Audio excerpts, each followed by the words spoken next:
कार्यक्रम के प्रायोजक हैं गोल्डी मसाले। के लिए बने रहेगा के न्यूज इंडिया के साथ। नमस्कार। नमस्कार, मैं हूं प्रदीप विश्वकर्मा और आप देख रहे हैं आज का मुद्दा। आज का हमारा मुद्दा है चाचा भतीजा आएंगे साथ।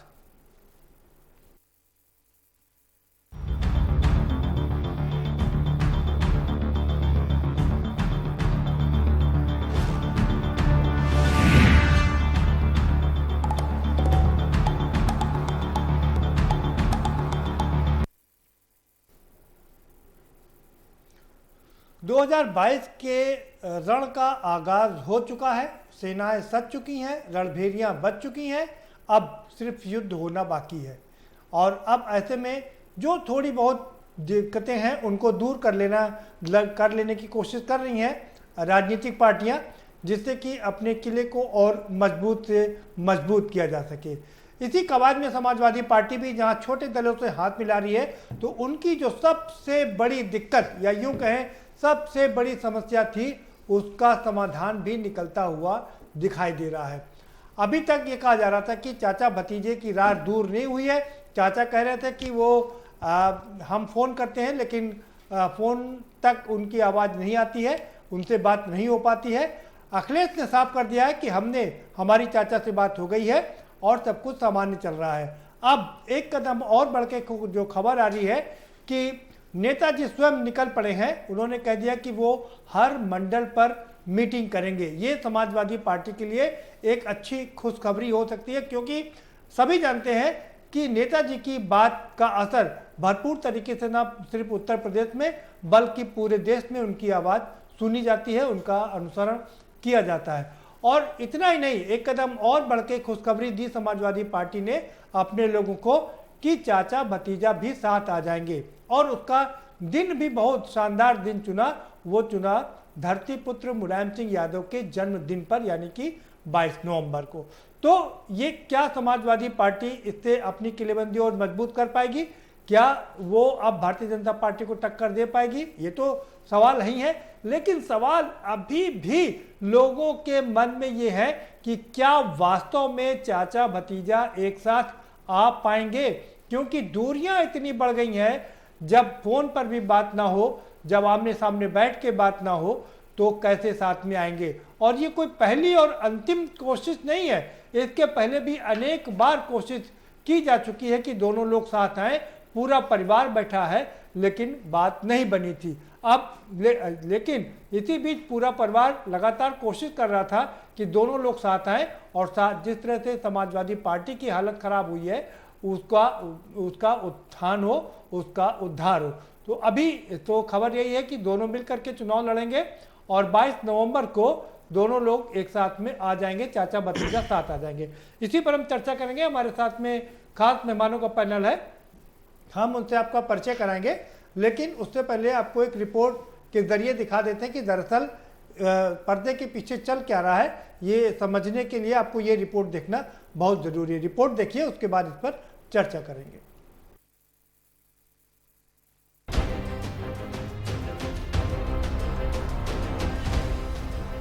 बाईस नवंबर को पूर्व सीएम और सपा संरक्षक मुलायम सिंह यादव का जन्मदिन मनाया जाएगा। सूत्रों की माने तो चाचा शिवपाल यादव और भतीजे अखिलेश की बातचीत हो चुकी है। दोनों नेताओं के बीच बातचीत के बाद अखिलेश यादव के तेवर नरम नजर आ रहे हैं। ऐसे में कयास लगाए जा रहे हैं कि विधानसभा चुनाव से पहले सैफई परिवार की कलह खत्म हो सकती है।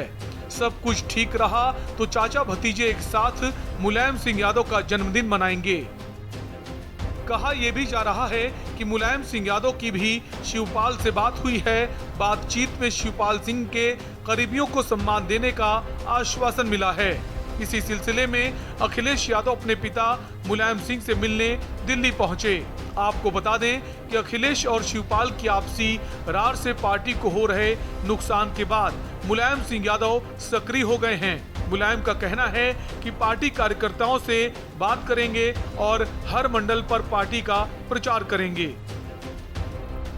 बीते दिनों गठबंधन को लेकर पूछे गए सवाल पर अखिलेश यादव ने कहा था कि बड़े दलों से फिलहाल गठबंधन की कोई संभावना नहीं है। हाँ, छोटे दलों को हम अपने साथ जोड़ने के लिए लगातार काम कर रहे हैं। उन्होंने ये भी कहा था कि बड़े दलों के साथ हमने गठबंधन किया लेकिन इसका कोई फायदा नहीं हुआ। पिछले चुनाव के पहले सपा और ये प्रसपा जो शिवपाल जी और अखिलेश जी की दोनों पार्टियां तो एक ही थी और लगातार एक ही साथ रह के चुनाव लड़े हैं, अलग होकर केवल एक चुनाव लड़े हैं।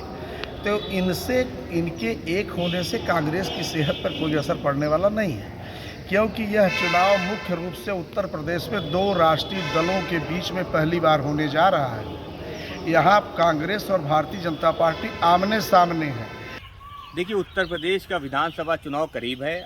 आदरणीय अखिलेश यादव जी के नेतृत्व में विश्वास जताते हुए उत्तर प्रदेश के छोटे दल सभी समाजवादी पार्टी के साथ आ चुके हैं। कुछ दल बचे हैं, वो भी समाजवादी पार्टी के साथ आ जाएंगे।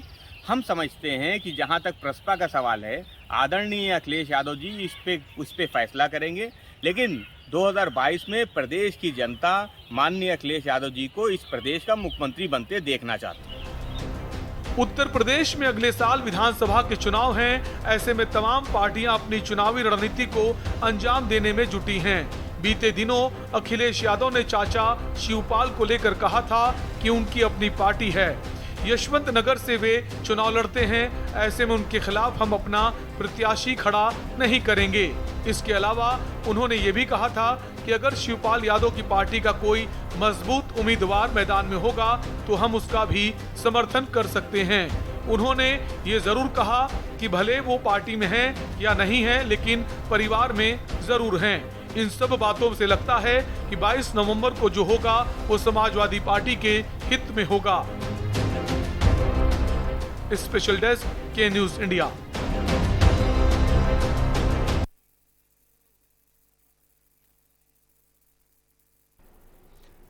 जी हाँ, तो आएंगे क्या दोनों एक साथ, ये अपने आप में सबसे बड़ा सवाल है। और अगर आते हैं तो कितना बड़ा फायदा होगा समाजवादी पार्टी को, ये सबसे बड़ी बात है। इसी पर चर्चा करेंगे। हमारे साथ में खास मेहमानों का पैनल है, हम उनसे आपका परिचय करा देते हैं। शबनम पांडे जी हमारे साथ में जुड़ चुकी है, भारतीय जनता पार्टी की नेत्री है। बहुत स्वागत है शबनम पांडे जी। डॉक्टर आशुतोष वर्मा हमारे साथ में जुड़ चुके हैं, समाजवादी पार्टी के प्रवक्ता है। बहुत स्वागत है आशुतोष जी आपका। जावेद अहमद साहब जुड़े हुए हैं, कांग्रेस के प्रवक्ता हैं, आपका भी स्वागत है। और हमारे साथ यहाँ लखनऊ स्टूडियो से प्रसपा के दिग्गज प्रवक्ता, मुख्य प्रवक्ता दीपक मिश्रा भी जुड़ चुके हैं, आपका भी बहुत स्वागत है दीपक जी। और भूपेंद्र तिवारी जी भी हमारे साथ में जुड़ चुके हैं, राजनीतिक विश्लेषक हैं। भूपेंद्र जी आपका भी बहुत स्वागत है। सीधा रुख करेंगे आशुतोष जी का। भाई आशुतोष जी, कितनी बड़ी खबर है आप लोगों के लिए और क्या हो रहा है, क्या वास्तव में ये यथार्थ रूप में धरातल पर खरा उतरेगा? आपकी आवाज बहुत इको हो रही है, इसलिए मुझे सुना।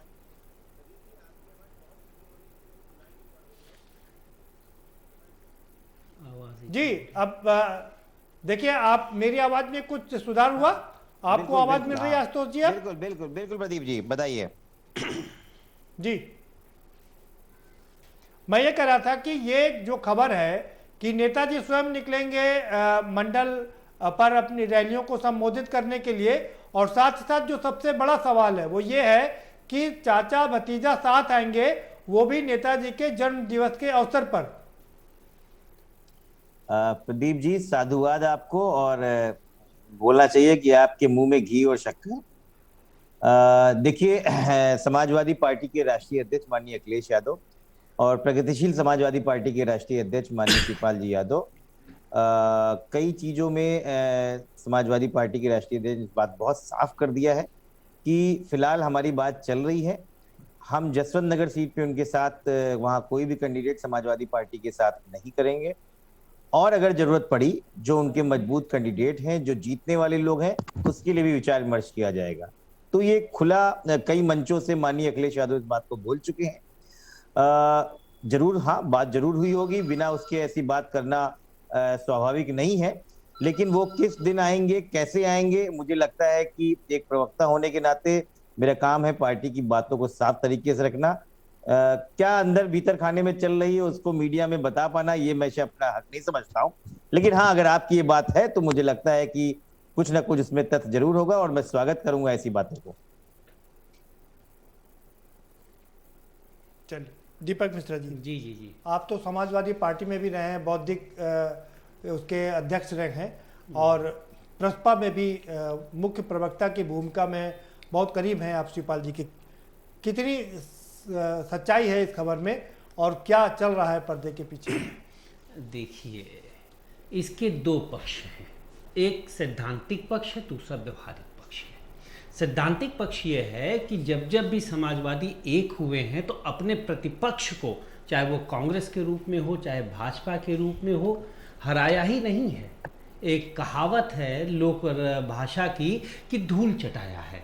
लेकिन जब ये आपस में लड़े हैं, चाहे वो नेहरू और सुभाष, में दोनों को समाजवादी मानता हूँ, नेहरू सुभाष का दौर हो, चाहे वो लोहिया जयप्रकाश का दौर हो, चाहे वो नेताजी और जॉर्ज फर्नांडिस साहब का दौर हो, या शिवपाल जी और अखिलेश जी का दौर हो, तो भारतीय जनता पार्टी को हमारे आपसी प्रतिद्वंदिता का ही तो लाभ मिला जी। वरना भारतीय जनता पार्टी की नीतियां जग जाहिर हैं कि राष्ट्रवाद के नाम पर सांप्रदायिकता को किस तरह से आरोपित करते हैं।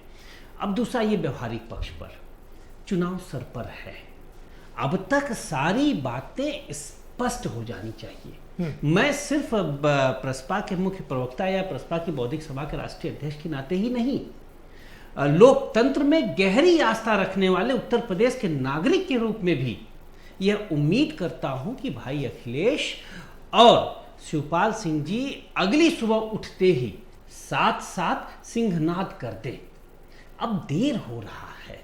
अब देखिए, जैसे मैं अपने अनुज आशुतोष वर्मा जी को सुन रहा था, ये सच बोल रहे हैं, इनका दिल जो बोल रहा है, लेकिन जो शब्द निकल रहे हैं वो नरवा कुंजरवा की पद्धति में निकल रहे हैं। स्पष्ट हो जाना चाहिए कि इतनी सीटें आपकी, इतनी सीटें हमारी, या यह भी छोड़िए, हम लोग का लहू एक है, हम लोग का इतिहास एक है, और अगर हम एक नहीं हुए और अगर एक हुए तो हमारा भविष्य भी एक है। सवाल ये है कि ये कब होगा, बात ही स्पष्ट होना चाहिए ना। बिल्कुल। तो अभी तक जहां तक मेरी जानकारी है, अभी तक हो सकता हो आदरणीय अखिलेश जी और आदरणीय शिवपाल सिंह जी की वैयक्तिक स्तर पर बात हुई हो, लेकिन दल के स्तर पर मुझे नहीं लगता कि अभी कोई वार्ता हुई, क्योंकि लोकतंत्र में कोई बात छुपती नहीं। बिल्कुल। और लोकतंत्र में कोई बात छुपाई जा भी नहीं सकती। ठीक है, ठीक है।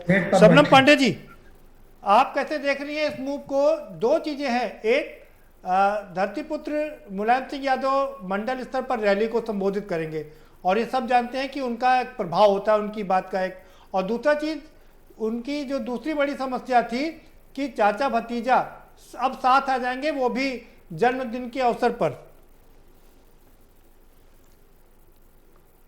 नेताजी निश्चित तौर पे राजनीति के एक धुरंधर माने जाते हैं और इसी वजह से बार बार देखा गया, चाहे 2017 का चुनाव हो, 19 का चुनाव हो, अब 22 का चुनाव आने वाला, लगातार नेताजी ने सपा के राष्ट्रीय अध्यक्ष अखिलेश यादव जी की कमियां ढूंढी और कार्यकर्ताओं को लगातार ये बताते रहे कि सुधर जाओ, अनुशासन में रहो, हवा में मत रहो।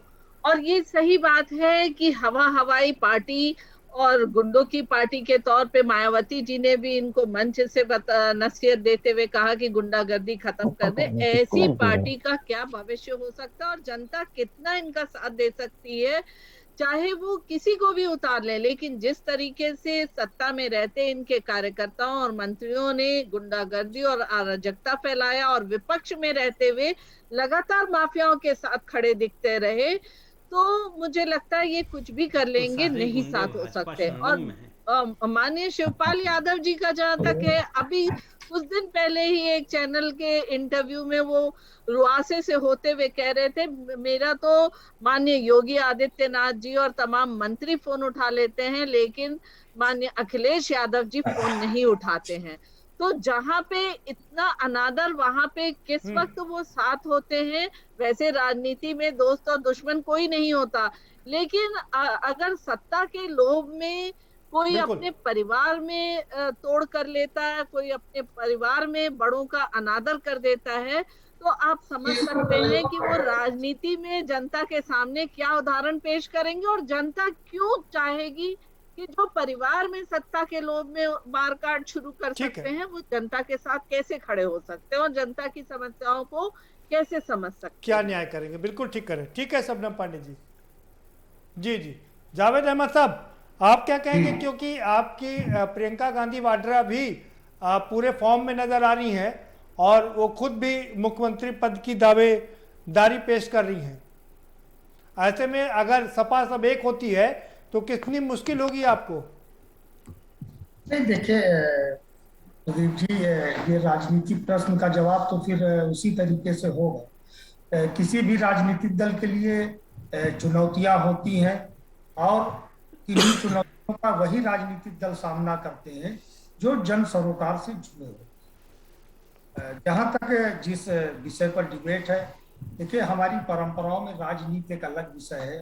हमारी बहन शबनम जी कुछ कह रही थी, अभी मैं उसका भी जवाब दे दूंगा कि लेकिन कोई परिवार अगर एक होता है तो कुछ चीजें राजनीति से अलग हट कर भी सोच लेना चाहिए। कभी कभी हर चीज राजनीति के लिए ही नहीं की जाती है। लेकिन अब भारतीय जनता पार्टी चूंकि चुनावी मशीनरी बन चुकी है, उसको चुनाव किस तरीके से लड़ना है, किस तरीके से जीतना है, जनता का त्याग कर देना है, जनता को अपने एजेंडे में नहीं रखना है, खाली चुनाव लड़ो, धोखा, बेईमानी, छल फरेब। अरे बहन शबनम जी को तो प्रसन्न होना चाहिए, इनकी तो नेता वहां रही भी है काफी दिनों तक। या कोई परिवार एकजुट हो जाता है व्यक्तिगत रूप से तो उसमें क्या किसी को आपत्ति है? ये कोई टिप्पणी का विषय है? अरे सिद्धार्थ नगर में ये वही भारतीय जनता पार्टी है जिसने पति के खिलाफ पत्नी को चुनाव लड़वा दिया था। तो ये विधानसभा में सिद्धार्थ नगर का सब लोग जानते हैं, किसने नहीं जाना। ये वो लोग हैं जो अपराध पर बड़ी बड़ी बात करते करते देश के दुर्दांत तहसीलदार सिंह को भारतीय जनता पार्टी से कभी इन्होंने चुनाव लड़ा दिया था। तो ये बातों को बड़ा घुमाना फिराना जानते हैं। कोई चुनौती नहीं है कांग्रेस के लिए, कोई चुनौती नहीं। हमको जो 32 सालों में उत्तर प्रदेश बिगड़ा है, जो इसको बर्बाद किया गया है, इसको तबाह किया गया है, कांग्रेस तो उसका हिसाब मांगे। हम जन सरोकार से जुड़े मुद्दों पर चुनाव लड़ेंगे। कमर तोड़ महंगाई है, उस पर सरकार क्यों नहीं बोलती है? बेरोजगार नौजवान लखनऊ की सड़कों पर योगी की पुलिस पीट रही है, उस पर नहीं, वो मुद्दे हैं सब जावेद साहब, वो मुद्दे हैं सारे अपने पास जी, वो हम लोग रोज गिनते गिनाते रहते हैं।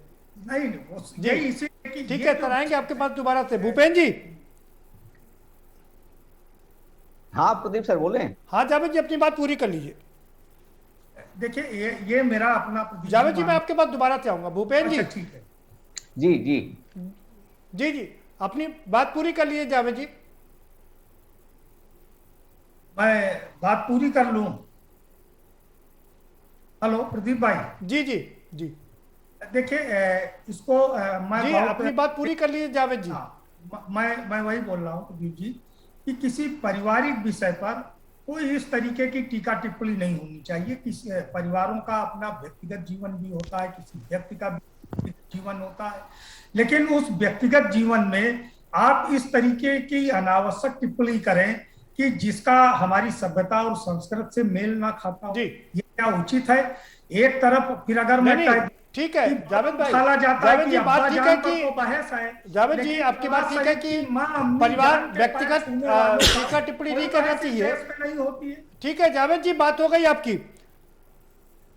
जी जी हो गई जावेद जी, आपको बहुत समय हो गया, आप दोबारा से आएंगे। बात यह है कि ना व्यक्तिगत टीका टिप्पणी तब नहीं करनी चाहिए जब व्यक्तिगत परिवार हो।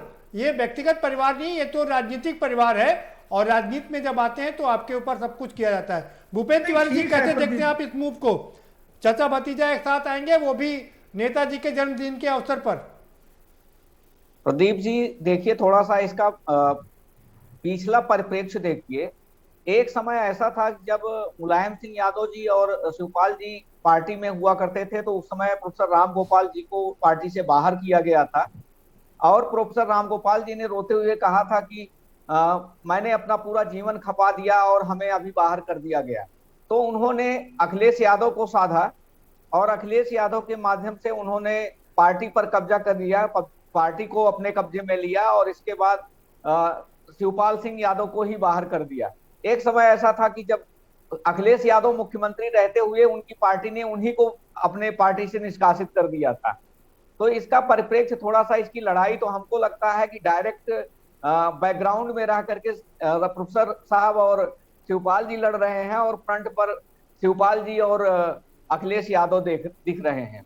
ये तो इसका बैकग्राउंड है। दूसरी बात यह है कि जब 2017 का चुनाव हुआ था, उस चुनाव में जब ये दोनों लोग आमने सामने आ गए और दोनों ये परिवार में फूट पड़ गई, तो उसका सीधा फायदा जा करके बीजेपी को मिला था। स्वाभाविक सी बात है कि एक तरफ तो मुस्लिम वोट उधर ही जाता है जहां पर उनको लगता है कि ये बीजेपी को हरा सकता है। तो माइनॉरिटी वोट को पाने के लिए जब माइनॉरिटी ने देखा कि ये आपस में ही लड़ रहे हैं, तो उन्होंने बसपा का साथ देना उचित समझा, ना कि सपा का साथ देना। तो उसका स्वाभाविक है ध्रुवीकरण का फायदा बीजेपी को जाकर के मिलना तय था ही। और तीसरी बात यह है कि जब आपस में इन लोगों ने 2019 के चुनाव में लड़ाई की, तो इनके अपने ही वोट बटे हैं, उसमें इन्होंने कोई दूसरे का वोट नहीं बांटा है। और स्वाभाविक है फिर वही माइनॉरिटी इनका दूसरी तरफ से चिटक करके गया है। तो आज की डेट में अगर ये एक साथ आते हैं, तो खास करके कुछ ऐसी सीटें हैं, जैसे अगर हम लखनऊ उत्तरी का बात करें तो इसमें प्रसपा का थोड़ा सा डोमिनेशन है। बाराबंकी की 1-2 सीटों पर प्रसपा का डोमिनेशन है। पूर्वांचल के कई एरिया हैं, जैसे अंबेडकर नगर की सीट पर ले लीजिए तो थोड़ा सा उसके 1-2 सीटों पर प्रसपा का डोमिनेशन होता है। उधर चले जाइए तो आप आजमगढ़ में यद्यप दिखता है कि हाँ अखिलेश का बाहुल्य है, अखिलेश का वर्चस्व है, लेकिन वहां पर अगर शिवपाल जी साथ में नहीं आते हैं तो इनका वोट अपने आप बढ़ जाता है। और जब वोट आपस में बटेगा तो एक बार माइनॉरिटी के सामने फिर यही अलग-अलग लड़ेंगे तो बहुत नुकसान होता है। ठीक है भूपेंद्र जी, ठीक है भूपेंद्र जी, दोनों का ही प्रभुत्व है क्योंकि दोनों लंबे समय से समाजवादी पार्टी में रहे हैं और दोनों की अपनी शान है, दोनों की अपनी अलग पहचान है। शिवपाल जी जहां संगठन के लिए जाने जाते हैं तो अखिलेश एक पढ़े लिखे युवा और इंजीनियर के रूप में जाने जाते हैं, साफ सुथरी छवि के लिए जाने जाते हैं। आशुतोष जी के पास आऊंगा। आशुतोष जी, कई बार ये कोई पहली मर्तबा नहीं है, अनेक बार ये बात हुई कि परिवार एक साथ बैठा, कई बार सब लोग एक साथ आए, भतीजे ने चाचा के पैर छुए और लगा कि सब कुछ खत्म हो गया, अब दोनों लोग गले मिल जाएंगे, लेकिन दूरियां खत्म नहीं हुई। क्या आपको लगता है कि इस बार दूरियां खत्म हो जाएंगी, मजबूरी है इस वजह से? नहीं प्रदीप जी, देखिए ऐसा है कि ये बात आपकी सही है, कई बार ऐसा हुआ भी है। और लेकिन आज के परिदृश्य में अगर देखें तो प्रगतिशील समाजवादी पार्टी एक इंडिपेंडेंट पार्टी है। इनके अपना संगठन है, इनके अपने फ्रंटल्स हैं, इनके अपने पदाधिकारी हैं, दीपक भाई पदाधिकारी हैं, इनका एक पूरी एक संगठनात्मक ढांचा इनका तैयार है। अभी कुछ ही दिनों पहले एक साक्षात्कार में माननीय राष्ट्रीय अध्यक्ष अखिलेश यादव ने बोला था, किसी पत्रकार ने पूछा क्या विलय हो गए, तो उन्होंने बोला कि विलय का समय नहीं है क्योंकि चुनाव मुहाने पे है। मुझे लगता है कि अब वो समय है जब हम लोग साथ बैठ के बात करें। लेकिन एक बात उन्होंने और साफ की, आशुतोष जी, एक बात उन्होंने और साफ की थी, कल तक जो चाचा कह रहे थे कि हमारी फोन पर भी बात नहीं हो रही है, अखिलेश जी ने साफ कर दिया था कि नहीं, फोन पर हमारी उनसे बात हो गई है। तो ये सिलसिला कहां तक बढ़ा? खाली टेलीफोनिक बात तक ही सिलसिला बढ़ा है या और कुछ कदम आगे बढ़ पाए हैं?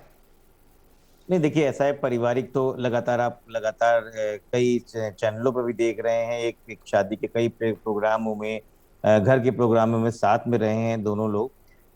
तो पारिवारिक में तो मुझे नहीं लगता कहीं कोई परेशानी है। राजनीतिक तौर पे ये तो पहले भी पार्टी का अनेक बार जो भी पार्टी बिल्कुल जो भी पार्टी का राष्ट्रीय अध्यक्ष होता है उसके पीछे एक पूरा संगठन होता है और उस संगठन की वजह से जो भी परेशानियां हैं, जो भी चीजें हैं, उसको साथ में बैठ के ही हो सकता है। क्योंकि देखिए ऐसा है कि जब ये अलगाव हुआ उस समय जो परेशानियां हुई, उस समय कई चीजें ऐसी हुई जो नहीं होनी चाहिए थी, बट अनफॉर्चुनेटली वो हुआ। और मुझे लगता है कि अब उसको ठीक करने के लिए एक बार साथ में प्लेटफॉर्म पर बैठना पड़ेगा। कुछ हद तक की बातचीत हो भी गई है। 2022 का चुनाव हमें सही तरीके से निकालना है जिससे इस घर की लड़ाई का कोई फायदा अब ना ले पाए। आशुतोष जी, दीपक जी कह रहे हैं कि अब तक तो सारी चीजें एक साथ हो जानी चाहिए, चुनाव मुहाने पर हैं और अभी भी हम इंतजार कर रहे हैं कि मैं दीपक जी का पूरा सम्मान करता हूं। मुझे लगता है कि जो भी चीजें होंगी सबसे पहले वो या मुझे या दीपक जी को नहीं, सबसे पहले वो आम जनता को बताई जाएंगी, कार्यकर्ताओं को बताई जाएंगी और उसी दिन आपको भी पता चलेगी। कोई छुपी हुई चीज नहीं है, कोई ऐसी चीज नहीं है जिसमें कोई छुपाने की जरूरत है। मुझे लगता है बहुत हद तक हम लोग आगे बढ़ चुके हैं और एक अच्छी खबर, जैसे आपने भी कहा, वो समय तो मैं नहीं बता सकता, लेकिन वो समय जल्दी ही आएगा और सबके माध्यम से हम लोग मिलकर चुनाव लड़ेंगे और एक अच्छा रिजल्ट उत्तर प्रदेश को फिर से देंगे। क्या क्या आपको लगता है कि अब दोनों लोगों को समझ में आ गया है, अलग अलग लड़े तो खत्म, मजबूरी है एक साथ आना? ये मजबूरी बस एक साथ आ रहे हैं दोनों लोग, या परिवार का प्रेशर है? नहीं देखिए, मजबूरी वश ना कहिए इसको, क्योंकि ये तो हम सब लोग जानते हैं जब घर में फूट होती है तो कोई तीसरा जो है उसका फायदा उठाता है, और भारतीय जनता पार्टी ने तो हर घर में लड़ाई है, हर लोगों के बीच में लड़ाई है ना आशुतोष जी। नहीं यादव वोट नहीं, बैंक का बंटवारा हो जाएगा, जैसे 17 के चुनाव में हुआ, 19 में हुआ। नहीं प्रदीप जी, ऐसा नहीं है, ऐसा नहीं होता है कि जिस तरीके से ये देखिए, अगर घर टूटेगा, अगर कोई घर में आग लगाता है तो उसको भी समझ में आता है कि ये बार बार नहीं हो सकता है। जब गलतफहमियां दूर हुई, समझ में आया ये तो हम लोगों ने गलत रास्ते पे अपने स्टेप लिए थे, आज समझ में आ गया है। कौन लगाता है घर में? मजबूरी नहीं है। और इस देश में जी नहीं आशुतोष जी, पहले ये बता दीजिए घर में आग लगाता कौन है आपके? देखिए, घर में आग लगाने का जिसका राजनीतिक फायदा हो रहा होगा उसी ने राजनीतिक चाटुकारिता करके इसको अलग अलग किया है, और जिन्होंने आग लगाई उनको पता है उनको किसका कितना फायदा हुआ है। तो आप भी समझदार हैं। तो मुझे लगता है कि अब उनको समझ में आ गया है कि पिछले 4 बार समाजवादी पार्टी उत्तर प्रदेश में सरकार बना चुकी है, और यही आप लोग माचिस देते क्यों आग लगाने के लिए? पेट्रोल भी मुहैया कराते हैं, माचिस भी मुहैया कराते हैं। नहीं प्रदीप जी, राजनीति को हम लोग बहुत अच्छे प्लेटफॉर्म पे लड़ते थे, हमको नहीं पता था कि अपोनेंट इस हद तक गिर के लड़ाई लड़ेगा। तो आपको समझना चाहिए कि यहाँ पे अब विपक्षी जो है अलग तरीके से जग जाहिर है। आशुतोष जी, ये जग जाहिर है, आशुतोष जी जग जाहिर है कि राजनीति जैसे जैसे ऊपर चढ़ती जाती है एकदम गला काट होती जाती है। तो ऐसे में तो आपको इतना तो करना ही चाहिए था। वक्त हमने अपने अग्रजों से ऐसी गंदी राजनीति से भी समझने की कोशिश करेंगे। आ रहा हूं, अब ब्रेक पर जा रहे हैं भाई, एक छोटा सा ब्रेक, और ब्रेक के पर आएंगे तो चर्चा के सिलसिले को आगे बढ़ाएंगे कि क्या मजबूरी बस दोनों लोग एक साथ आ रहे हैं, क्योंकि उनको समझ में आ गया है कि अगर अब एक नहीं हुए तो मुश्किल पेश हो जाएगी।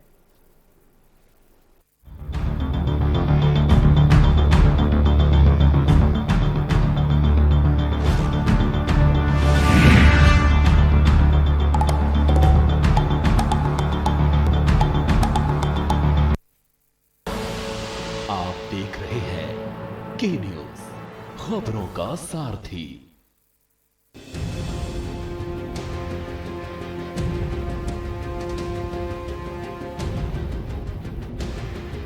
जुबान के लिए उड़ चला गैरों की ज़मीं पर, खुशबू अपने पन की ढूंढता। दूर कितना भी जा, इस जुबान से दूर ना जा पाओगे। विमल, बोलो जुबान केसरी। जब पशुओं को मिलेगा प्यार और मिल्को मोर पशु आहार, तो दूध बहेगा, मुनाफा बढ़ेगा। मिल्को मोर पशु आहार। खुदी को आजमाया है तो ये अंदाज आया है, खुदी को आजमाया है तो ये अंदाज आया है। तुम में भी मैं हूं, शुद्ध प्लस पान मसाला।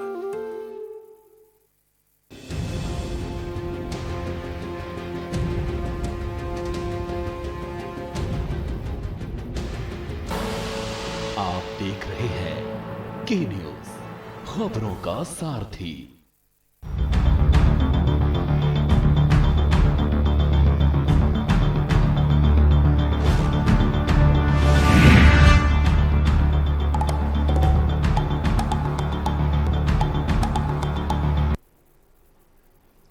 ब्रेक के बाद आपका स्वागत है, और सभी मेहमान हमारे साथ बने हुए हैं। हम दीपक जी का रुख करें, उससे पहले एक बार जरा शबनम पांडे जी का रुख कर लेते हैं। शबनम पांडे जी, आशुतोष वर्मा साफ साफ तो नहीं कह पा रहे हैं, लेकिन वो कह रहे हैं कि कौन लोग घर में आग लगाता है सबको पता है, किसको फायदा हो रहा है। प्रदीप जी, मैं जावेद जी की भी बात का जवाब देना चाहती हूँ। वो कह रहे थे कि मैं व्यक्तिगत या परिवार पे टिप्पणी कर रही हूँ। परिवार पे या व्यक्तिगत टिप्पणी करने का मुझे कोई भी शौक नहीं है और कभी भी मैंने नहीं किया। लेकिन अगर कोई अपने परिवार को राजनीति में लाता है और राजनीतिक लाभ के लिए राजनीति पारिवारिक लाभ के लिए राजनीति करता है तो निश्चित तौर पे उसके परिवार पे टिप्पणी राजनीतिक तौर पे किया जाता है। और हम इसी डिबेट में हैं कि परिवार में कैसे फूट हुई और कैसे राजनीतिक लाभ के लिए एक दूसरे का अपमान करते रहे। केशव भाई पटेल का अपमान किसने किया था, जरा उस पे भी कर दीजिए, वो परिवार है आपका। नहीं शबनम जी, आप तो जोशी परिवार के साथ में लगी हुई हैं, आप कैसे ऐसी बात कर रही हैं?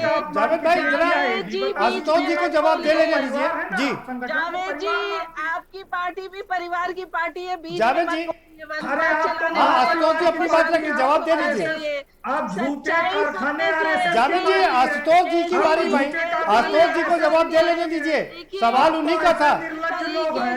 कि अपनी ही सांसद पर हमला करने वाले को अपने दल में शामिल कर लेते हैं। जावेद जी, एक तो संसदीय भाषा का प्रयोग कीजिए, दूसरा आशुतोष वर्मा जी को मौका दीजिए। आ रहा हूँ आशुतोष। जावेद जी सुनिए, या तो फिर मैं चुप हो जाऊं। जावेद जी, मैं आपके पास आऊंगा भाई। नहीं, आप बोलेंगे तो काउंटर जरूर करेंगे। काउंटर में नहीं रुक जाइए जावेद जी, रुकिए, आशुतोष जी को जवाब देने दीजिए। काउंटर किया आप अपनी बारी में करिए। नहीं प्रदीप जी, दूसरी बात मैं मुझे नहीं लगता कि बिल्कुल ठीक है, जवाब देना चाहती हूँ कि आशुतोष जी के घर में, आशुतोष जी शबनम पांडे पूरी बात अपनी कर ले। जी जी, आशुतोष जी के घर में फूट हुई और पांडे जी, शबनम जी अपनी बात पूरी कर लीजिए। वो भाजपा पे अगर डालना चाहते हैं तो जनता इस बात को समझती है। जनता ने साफ तौर पे चैनल्स पे राजनीतिक लड़ाई, पारिवारिक लड़ाई को देखा है मंच पे होते हुए। सत्ता के लोभ में सत्ता को हथियाने में जी ठीक है, जवाब शबनम जी जवाब ले लें आशुतोष जी से। आशुतोष जी, जो बात मैंने कही थी वही शबनम पांडे कह रही है कि भाई आपका पूरा परिवार राजनीति में है, ऐसे में वो व्यक्तिगत बात नहीं हुई ना। नहीं प्रदीप जी, मैं बिल्कुल, मैंने तो नहीं भाजपा का नाम जवाब ले ले। मैंने तो भाजपा का नाम नहीं लिया, मेरा तो इशारा कहीं और जाने की कोशिश कर रहा था, लेकिन इन्होंने अपने आप को बोल दिया कहीं और भी है तो मतलब ये तो बैठने लायक इसलिए अरे नहीं है मेरी बात तो सुनिए। आपके परिवार को तोड़ने वाला कोई और दल हो, ये शबनम जी, ऐसा लगता है कि आपका दल शबनम जी, आप मत बोलिए ऐसी बातें, आप मत बोलिए ऐसी बातें। आप तो उस परिवार के साथ में जो उत्तराखंड से लेके कांग्रेस तक परिवार में ही चल रहा है। आप दूसरी पीढ़ी की में आपके साथ में खड़ी हुई है, तो आप कम से कम ना बोलिए, इस बात को समझिए। और रही बात परिवारवाद, एक मिनट, दूसरी बात परिवारवाद की, नहीं मैं दोषारोपण नहीं कर रहा, ठीक है। तो इसलिए भारतीय जनता पार्टी परिवारवाद की नसीहत ना दे। भारतीय जनता पार्टी की जो प्रेजेंट टाइम की जो पूरी कार्यकारिणी है ऊपर से नीचे, वो परिवारवाद पे ही चलती है, चाहे वो उत्तर प्रदेश में देख लीजिए और चाहे वो केंद्रीय नेतृत्व में देख लीजिए। नहीं, बात ये नहीं है, बात ये है जब परिवार राजनीति में आ जाता है तो टीका टिप्पणी तो होगी ही। नहीं, आप उसको व्यक्तिगत टीका टिप्पणी कैसे कह सकते हैं? देखिए प्रदीप जी, देखिए उसको हम लोग मानने में कोई गुरेज नहीं है कि हाँ परिवार में परेशानियां हुई, दो लोग अलग हुए और उसका खामियाजा समाजवादी पार्टी और प्रगतिशील समाजवादी पार्टी के दोनों तरफ से हम लोगों ने लिया। लेकिन समय रहते इस बात को समझ में आ गया है कि ये गलतियां हमारे बीच में डाली गई, और कैसे डाली गई, कहाँ डाली गई, वो बात की बात है। फिलहाल उसकी वजह से जो पूरे प्रदेश का नुकसान हुआ है, जो पूरा प्रदेश पिछले 5 साल में पीछे चला गया है, उसको लड़ने के लिए हम लोग वापस आए हैं और एक प्लेटफॉर्म पे आ गए। उसकी घोषणा आपके द्वारा या और मंचों द्वारा हो चुकी है। एक फॉर्मल तरीके से घोषणा होनी बाकी है, वो प्रॉपर तरीके से आपके पास कुछ ही समय में आ जाएगी, मैं इसका आश्वासन देता हूं। और इसमें कहीं भी कोई भी छुपाने की बात नहीं है। आपके चैनल के माध्यम से साफ बोलना चाहता हूं, परिवार में ही ना ही दोनों राजनीतिक बलों की विचारधाराओं में कहीं भी कोई इस समय परेशानी है, और हम लोग जल्दी ही आपके सामने अच्छी तरीके से आएंगे। चलिए, आपने दीपक जी की बात का वो समर्थन कर, दीपक जी आप कह रहे थे कि भाई अब तक तो हो जाना चाहिए था। बिल्कुल, मैं अपनी बात पर कायम हूँ जी। क्योंकि लड़ाई जिससे है वो बड़े चालाक लोग हैं, इतने चालाक हैं कि यह राष्ट्रवाद को कब सांप्रदायिकता में बदल देंगे और पता भी नहीं चलेगा। और दूसरी बात, आप देखिए, दीनदयाल जी बाभनपुरवा में इसलिए वोट मांगने नहीं गए कि लोग कहेंगे कि पंडित दीनदयाल पंडित गांव में वोट मांगने जा रहा है, जातिवाद कर रहा है। और वही दीनदयाल जी का नाम लेकर इन्होंने कहीं मौर्य समाज, कहीं ब्राह्मण समाज क्या कर दिया। तो एकात्म मानव दर्शन को इन्होंने खंडित कर दिया। अरे भाई आप बीच में न बोले श्रीमान, न बीच में बोले। बात पूरी कर लीजिए, आप बोलिएगा। बोलने दीपक आ रहा हूँ, भूपेंद्र जी आपके बताऊंगा, बोलना ही पड़ेगा ना। आप बोलिएगा। भूपेंद्र जी आपके बताऊंगा जरा। नहीं, दीपक जी को अपनी बात पूरी कर लीजिए जी। और मैं सपा का प्रवक्ता नहीं हूं। अगर ये बात सपा, और हमने तो साफ साफ कह दिया है, टीवी पे कहा, हमारे महासचिव आदित्य यादव जी ने कहा, हमने कहा, मुख्य प्रवक्ता के रूप में कहा कि हम कोई जातिवादी सम्मेलन नहीं करेंगे। ये सही है कि मैं आज मैं जातिवादी सम्मेलन पर चर्चा नहीं कर रहा हूं जी। लेकिन वो बीच में किसी ने टोक दिया तो प्रसंगतः बोलना जरूरी था ना। और भूपेंद्र जी तो बड़े संजीदा है। मुझे तो लगता है कि अगर ये प्रसपा के प्रवक्ता होते तो मुझसे बेहतर बता पाते। इन्होंने तो प्रसपा का पूरा खाका खींच दिया। उतनी जमीनी जानकारी मुझे भी नहीं है, स्वीकार करता हूं और साधुवाद देता हूं भूपेंद्र जी की जमीनी पकड़ को, लेकिन बीच में टोकना नहीं चाहिए। ये इन्होंने अपने ही गुरुत्व को खंडित कर दिया। तो बात ये हो गई कि अब आइए समाजवादी पार्टी की बात। समाजवादी पार्टी कभी भी 25% से वोट कम नहीं पाई इस सदी में। हारी भी तो कभी 97, कभी 104। नहीं, लेकिन आप पिछली बार देखिए मात्र 46-47 पे अटक गई। वही। वो शिवपाल सिंह जी की कमी थी जी। अखिलेश जी बहुत बड़े चेहरे हैं देश की राजनीति के, मैं स्वीकार करता हूं। हमने उनके साथ लंबा काम किया है और काफी लंबा काम किया है।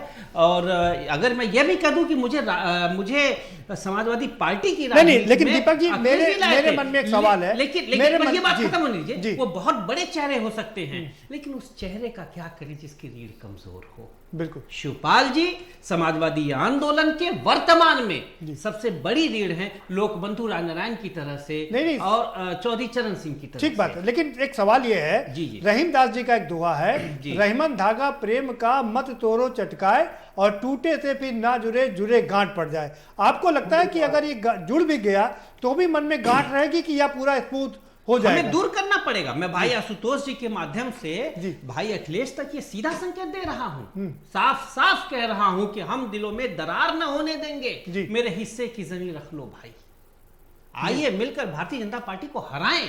लड़ाई के पीछे कोई सैद्धांतिक कारण नहीं था। मैं आज तक नहीं समझ पाया कि जंग हुई तो हुई क्यों।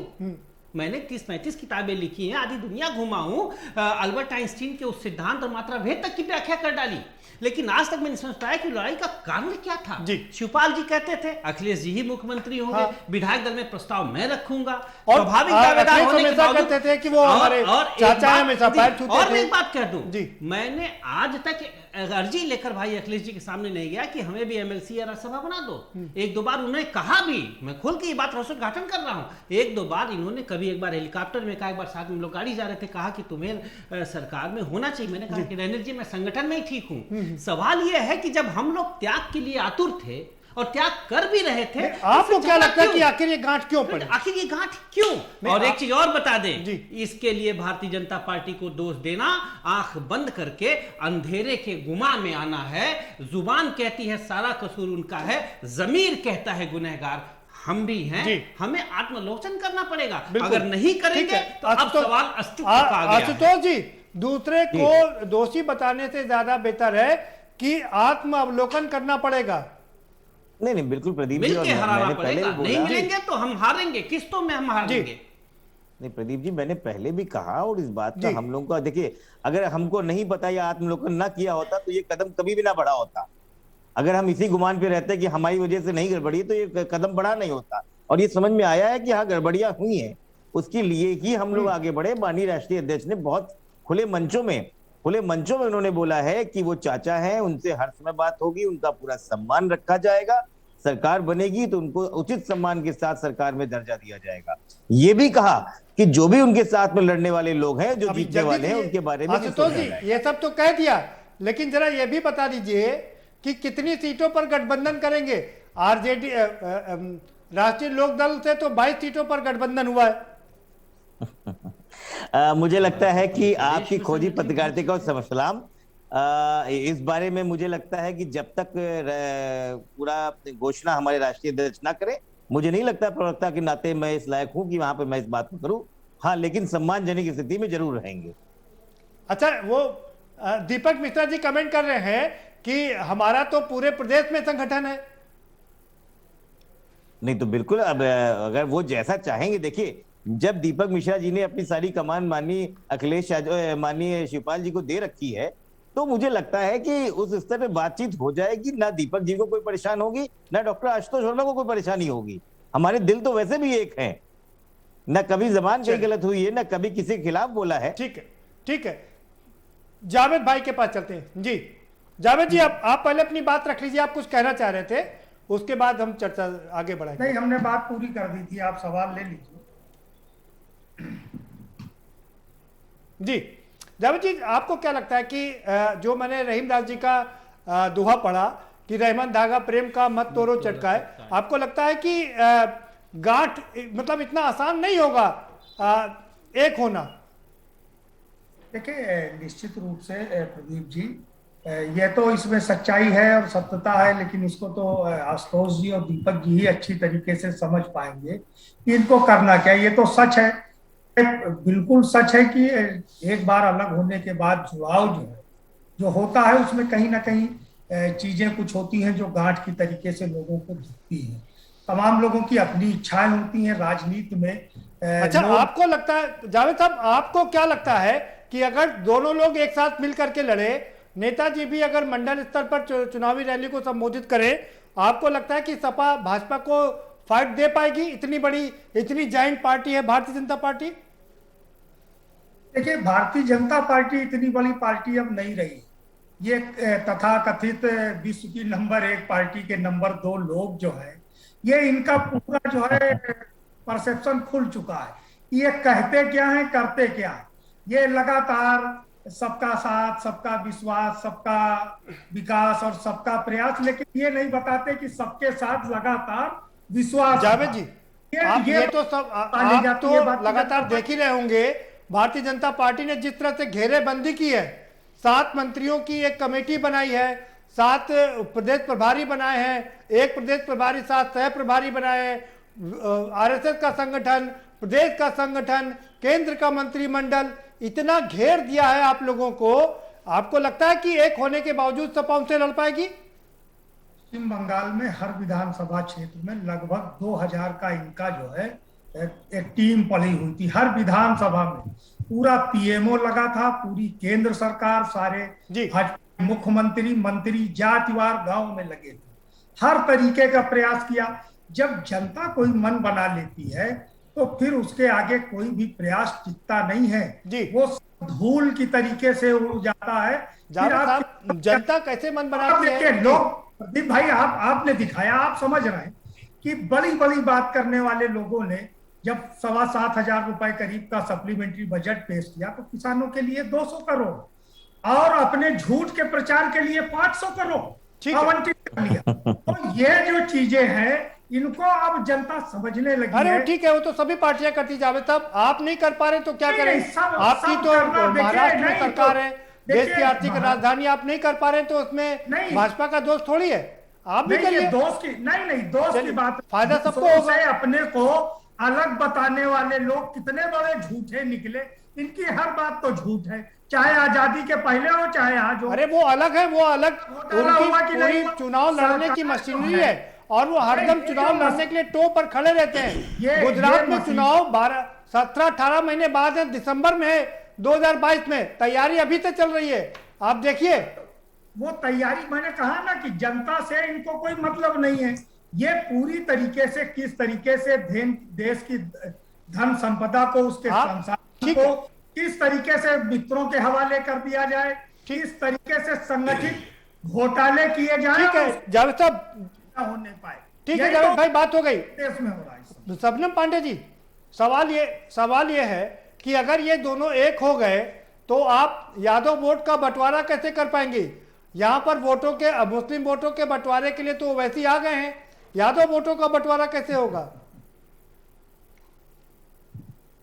तरीके से जाति और धर्म में उत्तर प्रदेश को बांटा है उन्होंने, और कानून व्यवस्था सपा बसपा के समय में जिस तरीके से ध्वस्त हुई थी उसको पटरी पर लाया, और जिस तरीके से माफिया राज को खत्म किया और जाति धर्म की इस खाई को खत्म करने में भारतीय जनता पार्टी ने 4.5 साल जिस मुस्तैदी से काम किया है, इसको जनता भी जानती है। तुष्टीकरण की राजनीति करके, मुस्लिम तुष्टीकरण की राजनीति करके लगातार मुसलमानों को फिर आप बीच में बोलने लगे। आपको क्या होता है? हर बात में हिंदू मुसलमान। प्रदीप जी, जावेद जी को कहिए कि कोई राजनीतिक पक्ष नहीं है कि भाषण देने लगते हैं। आप चुपचाप सुनिए, ढोल बना के हर कोई चुपचाप सुन रहे हैं, कम से कम ये तो नहीं, चर्चा सुन रहे। शबनम पांडे जी, शबनम जी बोलने दीजिए, आप भी पूरा जवाब दे सकते हैं, आपके पास पूरा मौका है। जो भारतीय जनता पार्टी में है मुस्लिम तुष्टीकरण करके, चाहे कांग्रेस पार्टी हो, मुसलमानों का इनके पूर्व प्रधानमंत्री कहते हैं मुसलमानों का भारत के संस्थापन पे पहला हाथ है, ये सब मुस्लिम तुष्टीकरण करके सांप्रदायिकता फैलाते रहे, लेकिन मुसलमानों के हाथ में लॉलीपॉप देके खुद परिवार को सत्ता में बैठाते रहे। और अगर यादव परिवार का भी देखा जाए तो ओबीसी के कोटे में तमाम जातियां आती है, लेकिन गैर यादव ओबीसी हाशिए पे रही जब सपा की सरकार रही। इस तरीके से अगर देखा जाए तो ना मुसलमान वोट उनको मिलने वाला है और गैर यादव ओबीसी वोट भी इन्हें नहीं मिलने वाला। ये चाहे कितना भी जोड़ तोड़ कर ले, जनता जानती है जो परिवार सत्ता के लिए बिखर सकता है वो राज्य को बिखेर के क्यों नहीं रख सकता है। और कांग्रेस पार्टी के जावेद जी इतनी जोशों से बोल रहे हैं, आज उत्तर प्रदेश की जनता डर रही है कि अगर प्रियंका जी उत्तर प्रदेश आई तो फिर वाड्रा जी भी साथ साथ आ जाएंगे। हरियाणा के जैसे उत्तर प्रदेश के हरियाणा पंजाब में किसानों का जमीन टूटा, यहाँ भी जमीन लूट लेगी। की रोटी खाने वाले के पीछे पीछे लुटेरी पार्टी के जावेद जी बता दीजिए ना, बोल रहे हैं, कहीं ना कहीं आप परिवार की चिंता करिए, राष्ट्र की चिंता नहीं करिए। इसीलिए खटकता है, विपक्षी पार्टियों को राष्ट्रवाद का मुद्दा आंखों में इसीलिए खटकता है क्योंकि ये परिवार को बढ़ावा देते हैं। जनता के दुख दर्द से दूर है, जनता को समझना नहीं चाहते। जनता के नहीं है, जनता आपके एजेंडे में नहीं है, सबको आप लोग मूर्ख समझते हैं। देश को आप 14 देखा, 19 देखा, अब आप आगे भी देखेंगे। ठीक है भाई, हो गई शबनम पांडे जी, बात हो गई आपकी। जावेद जी, आपने सवाल पूछे, अब दोनों की बात हो गई। जरा भूपेंद्र तिवारी जी के पास चलते हैं।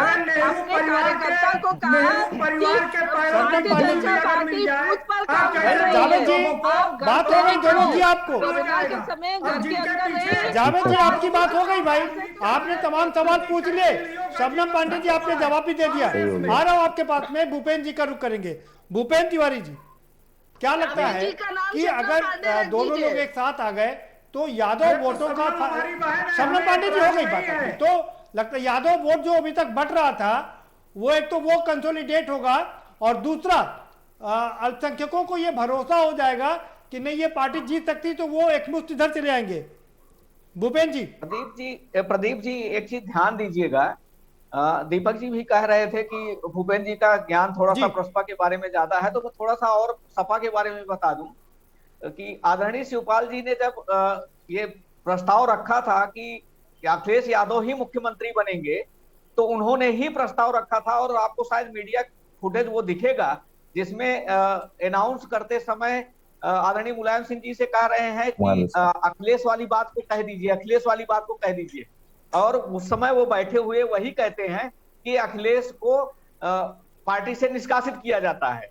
तो वो वाला फुटेज जरा सा अगर मीडिया में सर्च कर लीजिएगा तो ज्यादा दिखेगा। देखिए, इसी वोट के बंटवारों को रोकने के लिए वो तो हम लोगों ने बहुत बार दिखाया, लेकिन मेरा जो सवाल है भूपेंद्र तिवारी, मेरा जो सवाल ये है कि अगर दोनों लोग आते हैं साथ में, तो उसी पर आ रहा हूं प्रदीप जी, एक मिनट सुने। आजम खान जी ने इसी चीज को रोकने के लिए कई बार प्रयास किया था और एक मंच पर लाने के लिए उन्होंने राम गोपाल जी को और शिवपाल जी को एक साथ लाने की भी कोशिश किया था, यहां तक कि एक मंच पर एक साथ बिठा दिया था। इसके बावजूद वो दूरियां मिट नहीं पाई। हाँ, ये बात सही है कि अगर ये दोनों लोग आपस में एक साथ मिल जाएं तो इनका जो आपस का यादव वोट या जो समीकरण है वो बंटवारा रुक जाएगा। और एक बार अगर माइनॉरिटी वोट को ये लगने लगेगा कि हाँ ये अब भाजपा को टक्कर दे सकते हैं, तो वो शायद इनकी तरफ आ जाएंगे, कि नहीं तो वो छिटक करके फिर वो बसपा की तरफ जाने लगते हैं, क्योंकि उनको ये लगने लगता है, खास करके पश्चिमी उत्तर प्रदेश की बात। और ये यादव वोट अगर कंसोलिडेट हुआ, मेरा इसी से जुड़ा हुआ दूसरा सवाल है भूपेंद्र जी, यादव वोट अगर कंसोलिडेट हुआ तो क्या अल्पसंख्यकों के मन में ये उम्मीद जगेगी कि सपा जीत सकती है और वो यहाँ कंसोलिडेट हो सकते हैं? जी जी, इसी चीज को मैं ध्यान में रख करके बोल रहा था कि अगर यादव वोट कंसोलिडेट हो गया तो खास करके जो यादव वर्ग का वोट है, परसेंटेज है, और जो माइनॉरिटी का वोट परसेंटेज है, दोनों को मिला करके ये करीब 30% के आसपास जा रहे थे। और उसी 30% की वोट के लिए इन्होंने अपने आप को एक करने की कोशिश किया। और दूसरा जो इन्होंने ब्राह्मण सम्मेलन या मौर्य सम्मेलन या ये जो करना शुरू किया था, वो था कि इसी परसेंटेज को आगे बढ़ा करके 40 से 45% के आसपास ले जाया जाए। आपने देखा होगा कि अब तो इस समय खास करके जो 18% इस समय ब्राह्मण वोट है, उसको अपने ओर अट्रैक्ट करने के लिए कई पार्टियों ने तो ब्राह्मण सम्मेलन करना शुरू कर दिया, जो दीपक जी कह रहे थे। तो पहले ये सही था कि बिल्कुल सही कि लोग अपने समाजवादी लोग, खास करके समाजवादी, जो पुराने समाजवादी लोहिया जैसे विचारक हैं, वो अपने जाति के क्षेत्रों में नहीं जाते थे कि कोई जातिवाद का ठप्पा न लग जाए। लेकिन अब तो लोग सीधे सीधे जातिवादी सम्मेलन करने लगे हैं और जातिवाद को खुला समर्थन देते हैं। नहीं, वो तो सारी पार्टियों में हो गया भूपेंद्र जी, सारी राजनीतिक पार्टियों ने में जातिवाद था लेकिन सामने दिखता नहीं था। अब तो सब लोग खुल करके सामने आ गए। समय समाप्त हो रहा है। आशुतोष जी, आपके पास आ रहा हूँ फाइनल कमेंट के लिए। क्या आपको लगता है कि दोनों लोग एक साथ आएंगे, और अगर आएंगे तो वोटों का कंसोलिडेशन भी होगा, उससे दूसरे लोगों पर भी प्रभाव पड़ेगा और वो लोग भी आपकी पार्टी की ओर आकर्षित होंगे? नहीं, पहले सवाल का जवाब कि दोनों लोग साथ में आएंगे वो बिल्कुल तय है। दोनों लोगों को साथ में आना ही है और ये बात काफी हद तक आगे बढ़ चुकी है। कब आएंगे इसका मैं अभी निर्धारित नहीं कर सकता हूँ। और हाँ, दूसरी बात यह है कि ना केवल यादव वोट के, इसके अलावा उत्तर प्रदेश की वो सभी जातियां, फकत समाजवादी पार्टी में सारी जातियां, उन सब का कंसोलिडेशन होगा एक शिवपाल जी के एक बड़े रणनीतिकार की तरीके से और एक बड़ी छवि के साथ में अखिलेश यादव जो कि भविष्य के नेता है, उन सब की करिश्मा के साथ में हम लोग 22 में चुनाव लड़ेंगे और 2012 से 17 के बीच में जो हुआ है उसको फिर से दोहराने की कोशिश करेंगे।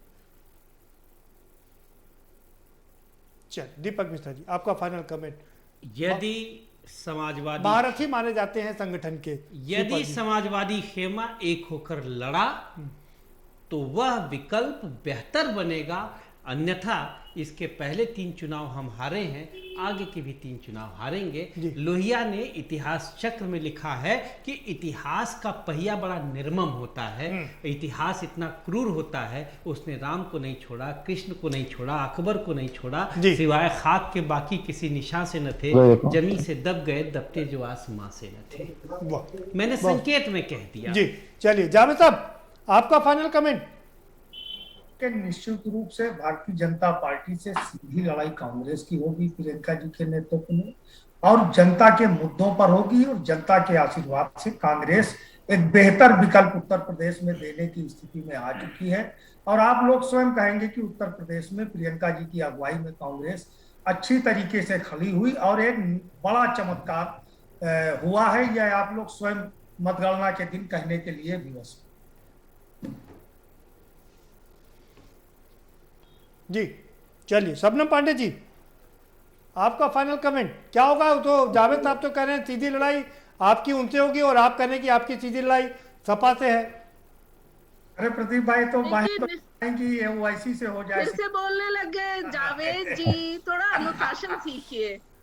देखिए, निश्चित तौर पे उत्तर प्रदेश में भारतीय जनता पार्टी का कोई विकल्प नहीं है। भारतीय जनता पार्टी से जनता पूरी तरीके से विश्वास करती है और जनता को पता है कि उनकी आशा और आकांक्षाओं को पूरी करने वाली एकमात्र पार्टी भारतीय जनता पार्टी है। कांग्रेस पार्टी की प्रियंका गांधी दिल्ली से लखनऊ पे के रैंप पे कैटवॉक करते जरूर दिखती हैं। और देखिए बहन, ये शब्द वापस लीजिए। एक महिला के लिए महिला होकर जो नेता पारिवारिक प्रियंका जी इस देश की नेता है, उस परिवार की गलत शब्दों का यूज कर रहे हैं। जानने वाली भारतीय जनता पार्टी है और सभी शर्मनाक है ये, भारतीय जनता पार्टी के शर्मनाक है। नाचने गाने वाली आपकी मंत्री है, बेशर्मी की हद है।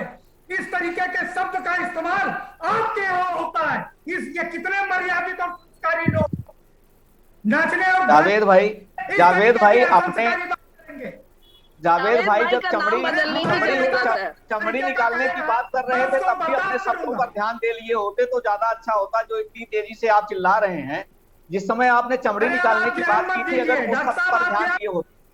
नहीं वो मैंने अगर ये लोग जिस समय आप चमड़ी निकालने की बात कर रहे थे उस समय नहीं, मुझे लगता है प्रदीप जी ये दोनों ही शब्द बहुत ही गंदे हैं। चैनल में इस तरह की बातें नहीं हो तो कम से कम भाजपा और कांग्रेस से तो राजनीतिक विश्लेषक को इस तरह के शब्द को बात नहीं बोलना। आरोप ये सपा प्रसपा और बसपा पे लगाते हैं। आपको निंदा करनी चाहिए, आपको तिवारी जी आपको निंदा चलिए बहुत शुक्रिया आप सभी मेहमानों का, बहुत धन्यवाद इस चर्चा में शामिल होने के लिए।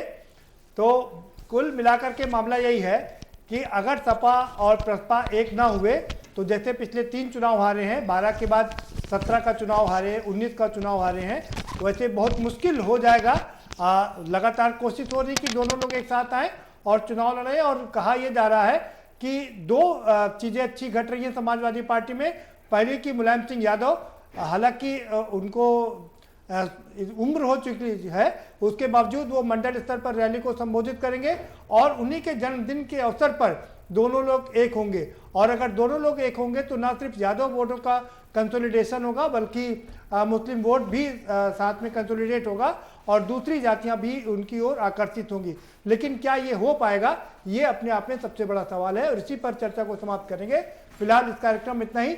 आप हमें दीजिए इजाजत और बाकी खबरों के लिए देखते रहिए के न्यूज़ इंडिया।